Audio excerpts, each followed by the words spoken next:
So we want to welcome you out, and we're going to talk about what's new at Family Search, because there's always something.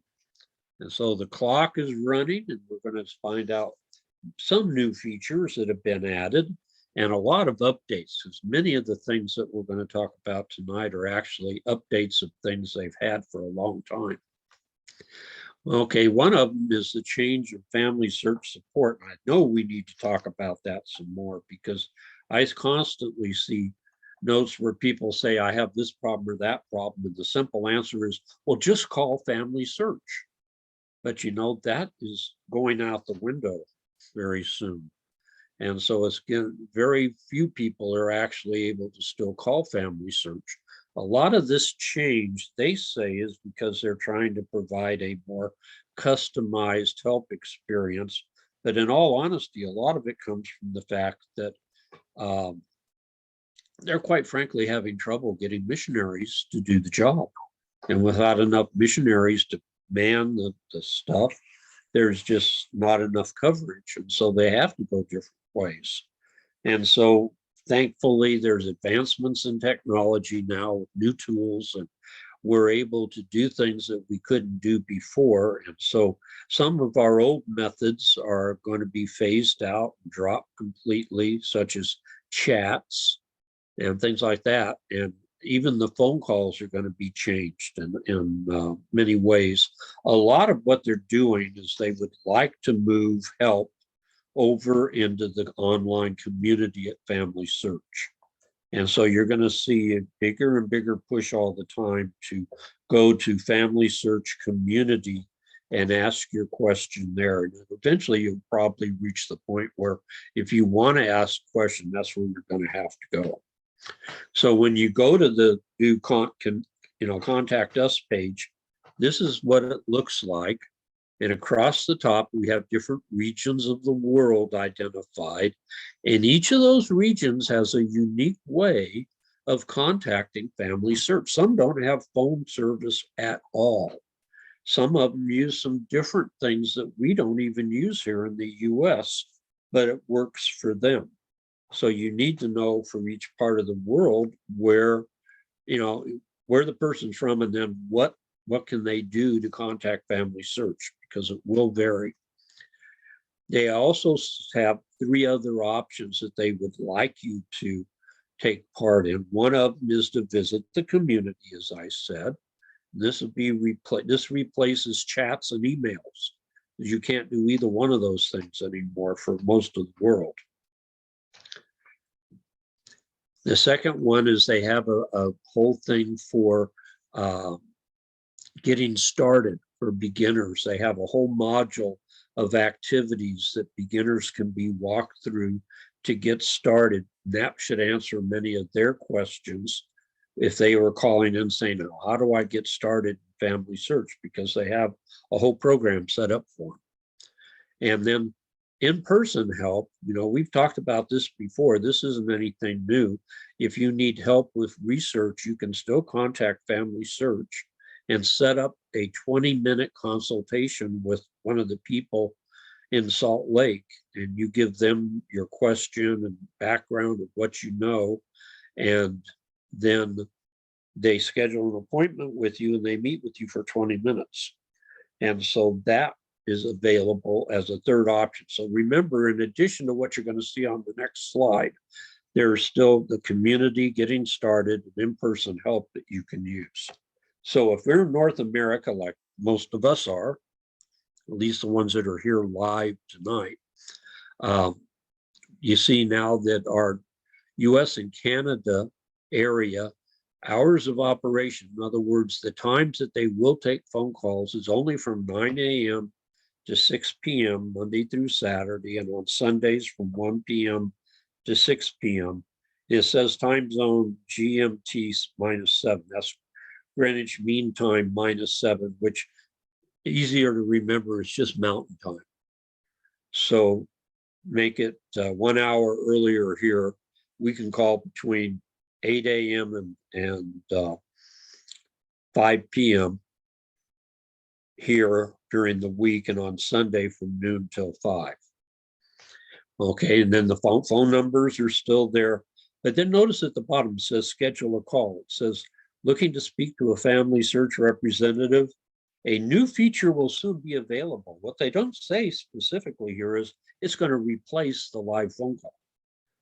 Very soon, you're not going to be able to make a live phone call.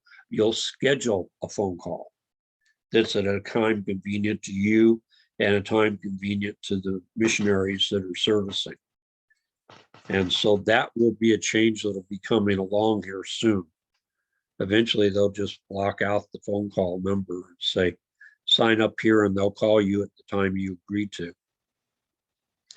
Okay, the new FamilySearch homepage toggle. I know we've talked about this a few months ago, but I wanted to bring it up again. On the homepage, you should have the little toggle feature that allows you to see what the new one looks like. They're being nice to us and not just forcing us into the new homepage right away. It looks essentially like this, 3 columns still. The right-hand column is pretty much stuff that was there all along. They put ordinances ready up at the top right. Then underneath it, discovery things that you can do, like hints and fixing, problems in your tree, and also I'm missing one in my head. I can't think what it is. Oh, ordinances. People that need have ordinances coming. Those are in the recommended tasks.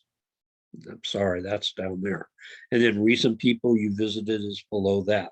The middle column is a little bit different. It's not really all the way it used to be. It used to be it was just a place where you would find memories of your relatives that people have put in tree recently. It's now, besides that, it has the featured link at the top. In this case, it's the 50 census. But then also, you can post things in a private post. Not everybody's going to see this, just you and the people that are your friends that you have invited to view this little link in the middle of the page with you. And so there's a big change here. This is a feature that's not part of the family group, but it's similar to the family group. And on the left-hand side are new things. And at the bottom, it says friends. You can invite friends who are members of FamilySearch to communicate with you here. And you can see who you've invited in the past under My Friends. You can take, if you have a lot of friends, you can break them up into groups if you want to have specific groups for them. Whoops. Uh-oh. Let's get back on task here. And up at the top, they show you can now put your picture in with your basic information, your screen name. And it shows you a portion of your contributions up to date on the homepage, so you don't have to go looking for them.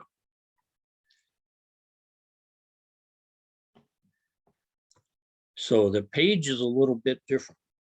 Now, the next page is one that is also different. It hasn't rolled out yet officially. You can find it over in beta.FamilySearch, but this is going to be the new look of the homepage. And last month when I was doing a lesson on the homepage, I was just praying that they weren't going to throw this out to us on the day I did that presentation. They still haven't. I have seen it on FamilySearch one time for a short period of time. So I think they were testing it to see how it goes. So basically what they're doing is they're looking at a cleaner look. This is a new look to the page, the same basic information. They've moved some things around, but they've tried to make it look a lot cleaner and a lot more modern. And it probably requires less bandwidth to put it up too. So I imagine that was part of it. You'll notice the one thing that is missing from the top is the life sketch. That was moved all the way down to the bottom of the page, unfortunately. I don't like it there, but I don't have any say in it, so it doesn't matter. But most of the rest of it's pretty much the way it was before. And we'll be seeing this soon, and it'll probably come in with one of those bars like the home page, where you can stay with the old version if you want, or you can click on the new version and see what it looks like. It looks nice, I'll say that much. Okay, sign-ins and being locked out. Locked out has changed somewhat. Public FamilySearch accounts, that would be for our friends that aren't members of the church. They're being locked out now for just 10 minutes. And they get 5 chances before they get locked out. It used to be 3 chances and then they locked you out no matter who you were, and you were locked out for 30 minutes. Now for the public, you get 5 tries and then you're locked out for 10 minutes. Now, FamilySearch member accounts, for those of us that belong to the church and have a FamilySearch account, which we all should have now, you're going to get locked out for 30 minutes, but you get 6 chances. So don't panic if on the 3rd try, you're on your 3rd try, because it used to be, if you didn't get the 3rd one right, you'd get locked out. Now you're going to get to do 6 before they'll lock you out. Okay, and then always remember that those of us that are members of the church have 2 ways to get in. One is with FamilySearch account, and the other one is with your church account, with your Church of Jesus Christ account. So you have 2 ways. If you get locked out of your FamilySearch account, you still can get in with your church account if you know the username and password, or vice versa. So we actually have 2 different ways to get in. It's just another way to keep you a little confused. Okay, getting involved, we've just talked about, but I did want to throw it in here because it really is a game changer. If you haven't tried it, please go out and try it. It's in place of where it used to say indexing at the top of the home page, or all pages of FamilySearch. And just go into it. You can go to My Opportunities and review names from around the world, or you can go down to the 1950 census, review names or review families. I believe the headers were all turned off yesterday. I don't think you can still do headers. You might, but I was told that they were turned off yesterday because they're going to do the headers with probably just artificial intelligence and leave it at that. Okay, and the other thing is get the app. So now you have 3 apps. You have the Tree app, you have the Memories app, and you have My Opportunities app, so that you can sit on your phone when you're standing in line at the grocery store and review names, or when you're sitting in the doctor's office and you need something to do, or at the airport. This is a great way to spend a little time because it goes so quickly. Great activity. Okay, Family Tree Find feature. It's been updated. They've slowly been moving everything that requires you to search so that they all work the same way. That's essentially what's going on here. There's an article on this in the Help Center. How do I find a deceased person in Family Tree using the Family Tree Find feature, where it explains this feature. Okay, it's just a new version of the search. It's very similar to the way you search for records now. You have a lot of the same things. The layout is similar. And what's nice is it brings some new extra functionality that might help you to find somebody. So you can click on more options and you get the same wide range of options that you've had in the past. And so that's still there. Once you make a search, your results come back like this. where you have, it's just like when you're searching for a set of records. Here's your search terms that you used, and you can set show exact search at the bottom. You can edit this and then research again. And on the other side, you have your results here. You can use references and change like how much information you see, or more or less. Whoops. And the thing I like is you can now do a filter and do the search. Now I've filled in information, date range, and all that sort of thing, location, and all that. And now I want to say, okay, let's just focus on death records. I want to search United States and Pennsylvania for people named Henry Sands, and with the approximate death of around 1920 or so. And so I filtered it down to that from the 1,200 plus people that were in the list. And by doing that filter, my person, Henry Harrison Sands, who died in 1915, popped right up to the top. And so it's a way to help you to find people a little bit easier.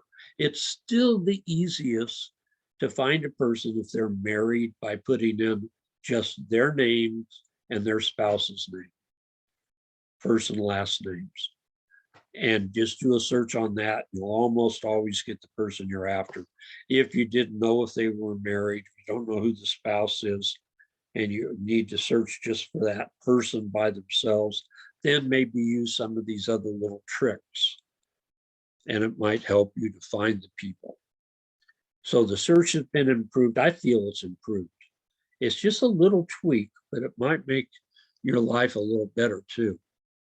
Now, books. We talked about books recently, and they've done an update on that. And when you do your search for books at FamilySearch, under search and then books, you're going to find that the results come back to you a little bit differently. I've always enjoyed going to Google and Internet Archives and all, because they show you little snippets from the pages where the results in that book are found, and you can kind of read that little paragraph to see if this is a book you really want. It tells you what page to go looking. Well, when you do a search now in books, that's basically what happens. And I need to move my things across the screen so I can see up here a little better. There we go. And so I've done a search for Henry Harrison Sands, Mordansville, and I've come up with some results, and one of them's this Lundy book. And I should be getting some pop-ups. There we go.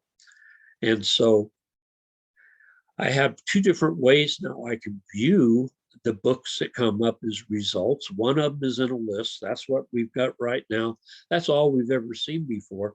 But you can also pop it into a grid view where across the screen, you'll get like 3 across. You'll get rows of 3s. And you can view them that way and try to decide which book you'd like to look at. Also, you have some other filters where you can filter it by subject or language or the owning institution or access level. The access level means like this one has full permission. Goes from full permission down to not available, private, restricted, or whatever they call it. And then the other thing they have is they show you now some results. And so I can look at this and say, okay, I recognize these names. Here's Henry Harrison, born in Mordansville. Okay, this is a page I want to look at. I want to look at page or image 454 in this book. And since it's full permission, I can get to that. And I'll be able to click on this and bring up that page right away. It's going to make the searching in books a lot more friendly and enjoyable. Okay, searching historical records. Again, another way. They've just tried to make something we've done forever a little bit easier. So when you want to go browse the collections, You go over to Browse Collections, and this will be the page where you can put in the title. But notice you can also filter. You can say, okay, I only want collections that are newspapers or probate court. I can do that kind of a filter. And by the way, there's like 3,100 different collections now. And if you think about it, that's pretty meager considering the 2.4 million rolls of microfilm, but that's neither here nor there. Anyway, filter by topic. You can filter before you even begin by location, like the United States, or you can filter by time period, and it'll take out the collections that don't match the filter. And then you can start doing your search for whatever record set it is that you're looking for. So they've made this search a little bit easier. Use some of these options to help you so that you don't have to wade through as many things as you used to find what you're looking for. Okay, and the source box has filtering.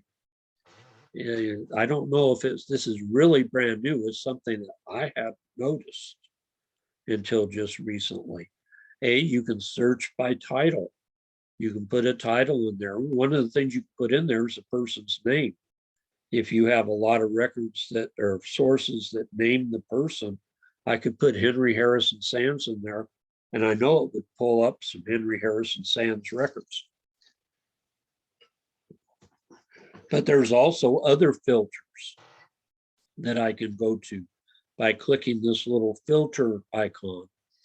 I can restrict it to just sources that were made by FamilySearch or sources that were created by a user, by a person, or a source that has a memory attached in it. Or date ranges, I can show all, or I can do just the ones that don't have a date in them, or I can make a date range and say, I want to see sources that cover the time period 1900 to 1910. So there are some ways to filter. If you have a lot of sources, you need to be able to filter one way or the other. Searching by title is also part of the filtering, because if you're going to scroll down through 10,000 sources, good luck. You'll never get to. Okay, one other thing I learned about sourcing just recently, and I'm not sure how long this has been going on, the big headache has always been marriage license or marriage records, because the sourcing for marriage sources have always had to be done by hand. And you have to go to the marriage, open up the marriage, and then go to add source and get the source there to actually get it there. Well, recently, in the last year or so at least, FamilySearch has started putting some of the marriage sources directly into the marriage relationship. It doesn't always work, but sometimes it does. Now, this happens to be my grandparents' marriage record. I put one in, the one that has the world here, because I had the original document. So it's attached to a memory that shows the original document. When I looked up this one here on the bottom, coming from Arizona County Marriages, it was placed there. I did the sourcing, but FamilySearch moved it into the sources for the marriage relationship. I didn't. And so it was done automatically. I discovered that when I went to put the source in and said, well, wait a second, it's already there. And so that's an example of when FamilySearch does it. For whatever I was told, for whatever reason, sometimes they do and sometimes they don't do this. But you will find this at times happening without you having to do it, which is wonderful. I wish they would do it all the time for us. Okay, this is a cool activity. This isn't directly in FamilySearch, but it works with FamilySearch. This is one of the BYU activities. If you just go put map app BYU in your browser, you'll be taken to this page. And it's really cool. I should leave it here for a second. What you're going to do is you're going to help source things by location. And you're going to be able to help put new names in the tree. In the US, one of the things they're working on right now is trying to get all the people in the 1910 census sourced so they're in family tree. Because a lot of the people that were alive in 1910 have never been put in tree. And so this program is helping us as they upload these unsourced records into this program. They're helping us get to those names. And so essentially what you do when you get there is you say, okay, if you want, you can say, I've got a surname that I want, and then a location. I would put the surname in, I would leave that blank. I would start typing a location. If you start typing Pennsylvania, it will then show you a bunch of different counties that they have records right now that you can go look at. So I picked Philadelphia. And then what comes up is a strange map like this. And it's actually been changed a little bit since I took this screenshot a couple of weeks ago. The open tabs has gone away. It's not there anymore. This is refresh. It's down here now and it just says refresh. And this one is really a new search. I want to do a new search. So anyway, I did a search for Philadelphia County, Pennsylvania. And what this is a map showing essentially Philadelphia. And every one of these dots represents a family on the 1910 census that needs to be sourced. And so this particular dot, there's supposedly those dots represent where these people live because their addresses are on the census, and they can take those addresses and do GPS with them and show you where they lived. So this family right here is the Thomas family. And if I click on them, it'll take me into Source Linker and it'll let me source this family. Well, this is a different family right here. And it's showing you what's set up. You have to be a little careful. I've watched these carefully because sometimes the people that they have over here that they want you to source to aren't really the family. And you need to just X this page out, go back and do a different one. You have to be a little bit careful because sometimes they don't have a real great identifier for this. This one worked fine. They did have a daughter here. They had it attached to the wrong person. Actually, I think this family is probably one of the bad ones coming to think of it. Either that or Edith has a different name or she died before 1910. This family here was created, I'm sure, because the parents have no identifying information, created from a birth record for Edith. Okay. And now this is the family that they think goes to this family. And so you might want to do a little checking first. And then if you're satisfied, you just go through and link them. And very often these 5 children here that are not listed in the family right now aren't in tree at all. Sometimes they are found and they're loose, floating around, or sometimes there'll be another version of the family out there. But it gives you a chance to add new people into tree. I've added several hundred people into tree this year just by playing with this because it's fun. It's just you got to kind of check and look and be careful. Okay, changes in the 4th generation program in the family history activity report. I brought this up quite a while ago. This happened back in January. For those of you that have access to the family history activity report, which are temple and family history leaders, leaders of the Elders Quorum, Relief Society, bishopric, the high counselor of the stake, the whole high council, stake presidency, and stake leaders of organizations can all see this report. Us meager consultants can't. We have to ask somebody over us to let us see them. Anyway, the big change happened in January when they decided to make a change in how they calculated the first 4 generations and how complete our records are. Essentially, what they're saying is everybody has 15 names that they really should have in tree. Their self, their parents, their grandparents, and their great-grandparents. That adds up to 15 people. That number, 82.2%, meant that our stake, Fresno North stake, in 2020 in January, had 82.2% of all the possible boxes on our 4-generation trees for the entire membership of the stake filled in. That only about 18% of our ancestors were missing for the whole stake.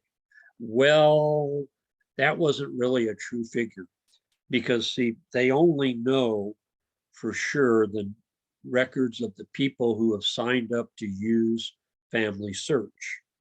If you signed up to use FamilySearch for this report, they can go in, look at your tree and say, okay, John Smith has 14 boxes filled in. Mary Jones has 3. Bill Smith has all 15, and so on. But they can't tell you about Ann Smith because Ann never has signed up, or Bill Jones or whoever. Well, they decided that wasn't a very accurate way to do things. And so they threw that out in January, and they now just count the people that have actually got an account. So it's accurate for those of us who have signed into FamilySearch. What it isn't accurate for is we don't know about the other people, the people that don't have an account. But in the end, almost every unit in the church surely dropped in numbers. And that's why our stake went from 82 down to 67%. And it's perfectly okay. 67 is more reasonable. That means that our trees are about 2/3 full, which is nice to know. Okay. Family group changes. Since we've talked about family groups, there's been a couple of changes. One of them is the size of the group. You can now have up to 1,000 people in a group. They did that because they want to be able to allow groups for like a stake or a ward. And of course, a stake has a lot more than 1,000 people, but you're figuring not everybody's going to be in the group. But they wanted to have enough to be able to do a large group. And so you can have a group, even a stake group, that should work now. Also remember that when you share names within a group, temple names within a group, the users of tree will see them marked as in progress. They won't be available for people to grab because you've taken them out and put them in your group where only your group can grab them. Everybody else will see it marked in progress. So be aware of that. It says coming, but it's actually happened. You can now go to any group you're in, and if your group is marked show progress and get involved, you'll be able to go to a link in that group that'll take you over to the Get Involved page where it'll show you the results for your group. It won't show individuals. Nobody's going to get embarrassed by seeing that they've only done 5 names and somebody else has done 5,000. It's just going to tell you what the whole group has done as a group. And they're still working on having a way to show a special version of the tree in the group where there'll be one living record for each person. This is for a true family group where each family member would be able to have just one record that everybody else can see. And you can pack those records with memories and things if you want. And so that is still in the works and still coming.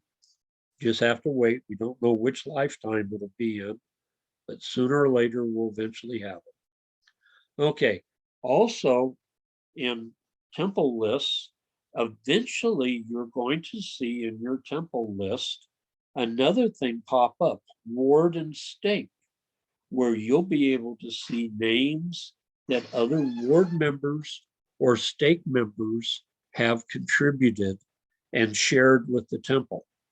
Now, Ordinances Ready already incorporates this. As it goes down through the different things looking for a name for you, once it runs out of names that are related to you, before it goes to the general population of the church and their shared names, it will stop and take a look at any shared names from people in your ward and then your stake. And these will probably be names that aren't related to you, but they're submitted by people you'll probably know.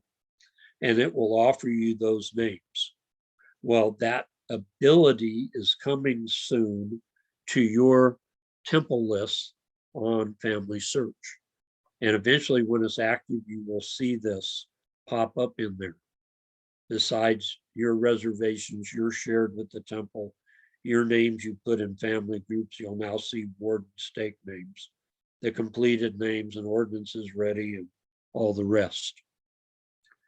Okay, most of us should know they've changed the wait period for doing temple work for people who have died from a year to 30 days. Maybe they've started working harder on the other side of the veil. Whatever the reason, that's just a joke. Whatever the reason, they've cut it down to just 30 days now. So 30 days after a person dies, their name will be available for people to take to the temple.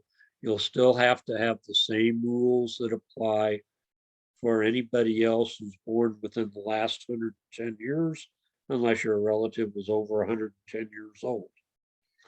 And they've added specific information about this in the handbook, which is online, and you can look here. It also talks about people who were worthy to go to the temple but couldn't, let's say because they were too sick or whatever the case. It even addresses that issue and how you don't even have to wait the 30 days if you talk to your bishop and get some paperwork started on that. So the wait period went from a year to 30 days. Now they've also, I hope, once and for all, cleared up the question of who can we do work for, referring specifically to the people born in the last 110 years. And go to the handbook again, section 28, 1.1.1. And it says, when submitting names for proxy temple ordinances, members should generally submit only the names of persons whom they are related. Now it goes on and said, for what's noted 28.3, proxy ordinances may be performed 1 year after. Well, now it's 30 days after. That has changed since this was written. After a person's death, if either of the following apply. Now, this is important. One of these has to apply. Okay, a close relative of the deceased, and it names the different relatives, submits the name for temple ordinances. So if one of those close relatives submits the name, like an adult child of the person submits the name, that's okay. Or permission to perform the ordinance is received from a close relative of the deceased. This has to be a living close relative. And again, it lists who the possible ones are. And then the important sentence, if neither of the above conditions apply, proxy temple ordinances may be performed 110 years after the deceased person was born. In other words, they're no longer making exceptions. They're no longer bending the rules. You either have to have the close relative submit the name or a living close relative write a permission to do it. And they do not take notes from people who have died, including the person who you're trying to do the work for. It has to come from somebody who's alive who can be checked if needed or contacted. Okay. First ancestor pedigree chart. Here I was ready to go today, and they pulled this up, and I think they put it out today or yesterday. Chinese people have clans, and so their pedigrees are very different. They basically do the paternal ancestry, and that's how their books are organized. And so they need a tree that matches that. And they could have multiple first ancestors for different lines. And so they need a different setup. And I've been thinking, how could we use this? Well, what you do now is you change the view. If you notice back here on the other page, for pedigrees, you have landscape, portrait, fan chart, descendancy, and now you have first ancestor as a choice. So if you pick first ancestor, it looks something like this to begin with you or whoever it is that is the main person in the account. Down here is the main person. You click on that tiny little plus sign, and up pops this where you could add names to this chart, add a child, add a spouse, add a parent, or you can go and say, I want to add my first ancestor. So if you click on add first ancestor, you get a chart where you can search for the person by name. This person should already be in tree. So you put them in first, or you can go by ID. So I chose an ID. I'm doing it to my earliest Givens ancestor. So my tree will be a patriarchal tree, just like a Chinese person's first ancestor normally would be their patriarchal, their father's father's father's father, back to the earliest guy. You click next. They let you see, is this the person you want? You say add match, and it creates a single line of males from you, in this case, back to your original ancestor. If you do it to anybody else and it goes through a female, it won't work because it has to go from male to male to male to male.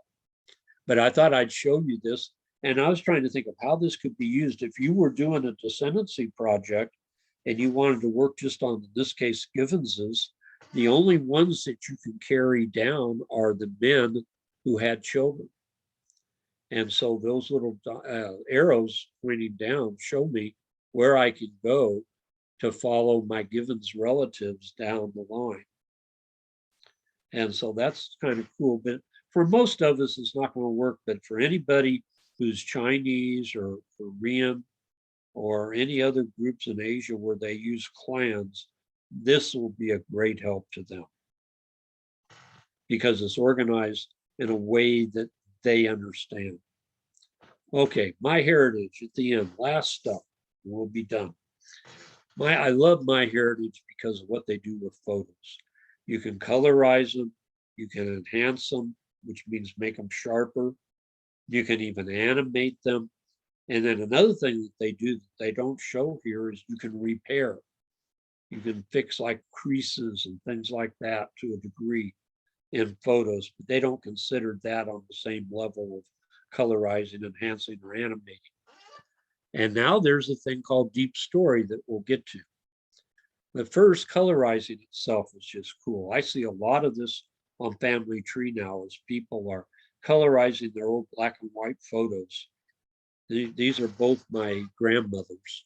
This is my mother's mother, who died back in 1918, and then my father's mother. And so these are great to see colorized. Then they went beyond that with artificial intelligence and animated to where you can see the person actually moving around a little bit, which is freaky. This is my mother from when she was 16. And it's just really neat to see this. They have different versions. They have like 10 different versions of this that you can see. And I thought that was pretty cool.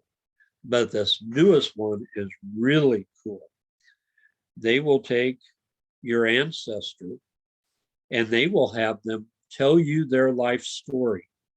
They create the information out of your tree at MyHeritage. You can attach pictures. So of course you take a picture of the person. You choose a picture of the person. This is my grandfather. Okay, and hopefully you're going to be able to hear this. My name is Claude Irvin Hale. Let me tell you my life story. It all started when I was born on June 16, 1885. Whoops, I'm sorry. I went to play and killed it. In York County. My father John M. Hale was born in 1856, in Abbottstown. My mother Mary Jane Bortner was born in 1857, in Seven Valleys. When they married in 1880, my mother was the same age as my father. I had 6 siblings, Edward, Minnie, Chauncey, Mabel, Lillian, and Paul. I took Helen Alcesta Sands to be my wife on January 9, 1915, at age 29 in Bloomsburg. She was born in 1887, in Mortonsville. She was 27 years old when we married, 2 years younger than me. We had one daughter. Our daughter Jenny was born in 1917. She married Joseph James Givens in 1942, in Silver City. Then, I married Carrie S. Lutz on June 1, 1918, at age 32 in Philadelphia. She was born in 1887, in Lancaster. She was 31 years old when we married, 1 year younger than me.